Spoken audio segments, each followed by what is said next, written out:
তাআলার কথা, আল্লাহ তাআলার আইন শোনার পরে তাদের দিলটা কাঁপে না।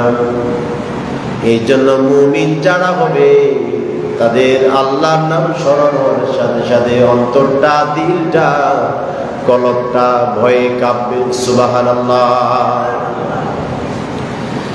এরপরে وَزِلَتْ قُلُوبُهُمْ وَإِذَا تُلِيَتْ عَلَيْهِمْ آيَاتُهُ। ওই ইমানদারদের সামনে যখন কোরআনুল কারীমের কথাগুলো বলা হবে, ওই ইমানদারদের সামনে যখন আল্লাহ তাআলার এই বাণীর কথাগুলো প্রকাশ করা হবে, তাদের সামনে তেলাওয়াত করা হবে, তাদের ঈমানটা কমবে না, তাদের ঈমানটা শুধু বাড়তেই থাকবে। বাড়তে বাড়তে এত বড় হয়ে যাবে, এত বৃদ্ধি পাবে, এমন অবস্থা ঈমানের অবস্থানটা চলে যাবে, এমন জায়গায় চলে যাবে ওয়ালা রাব্বিহিম ইয়াতাওয়াক্কালুন। আর ওই ঈমানদার পৃথিবীতে কাউকে আর ভয় পাবে না, কাউকে ডরাবে না, তার শঙ্কা টঙ্কা কোনো কিছুই থাকবে না। সব সময় একমাত্র বিপদে আপদে মুসিবতে একজনকে ভয় করবে, ওয়ালা রাব্বিহিম ইয়াতাওয়াক্কালুন। আর ভরসা করবে, তাওয়াক্কুল করবে একজনের, তিনি হলেন মহান আল্লাহ।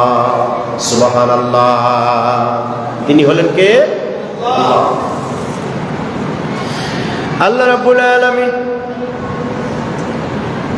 কোরআনুল কারীমে জানাই দিলেন,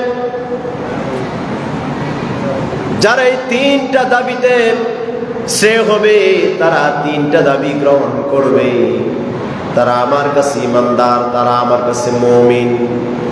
প্রিয় ভাইয়েরা আমার, আল্লাহ তাআলা বললেন ঈমানদার হওয়ার সময় আমরা যখন পড়ি লা ইলাহা ইল্লাল্লাহু মুহাম্মাদুর রাসূলুল্লাহ সাল্লাল্লাহু আলাইহি সাল্লাম, ঈমানের পথে অবিচল থেকে আমার মরণ যেন হয়।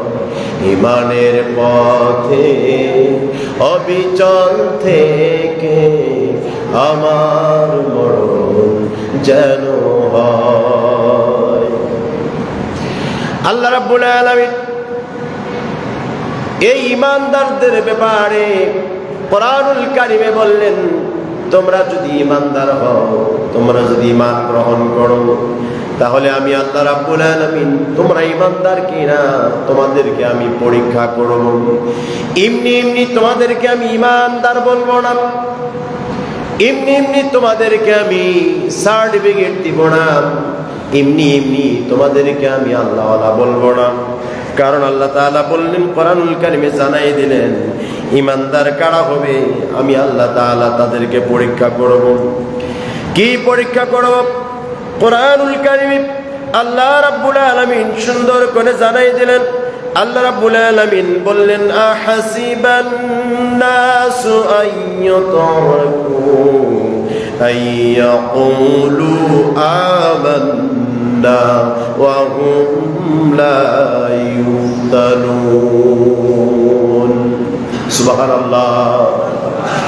আল্লাহ রাব্বুল আলামিন বললেন, মানুষ কি এমনি এমনি মনে করেছে যে তারা শুধু একটু হালকা নামাজ পড়লেই জান্নাতে চলে যাবে, মাঝে মধ্যে মিলাদ মাহফিল করলে কি জান্নাতে চলে যাবে, মাঝে মধ্যে নামাজ আদায় করলে কি, মসজিদে আসলে কি তারা জান্নাতে চলে যাবে?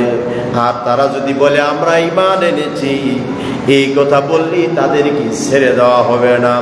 আল্লাহ তাআলা বলেন, আমান্না ওয়া হুম লা ইফতানুন। ছেড়ে দেওয়া হবে না, তাদেরকে বাজিয়ে দেখা হবে, তাদেরকে পরীক্ষা করা হবে, তাদেরকে এক্সামের মাধ্যমে তাদেরকে পরীক্ষা নিরীক্ষা করে দেখা হবে তার ঈমানের দাবিতে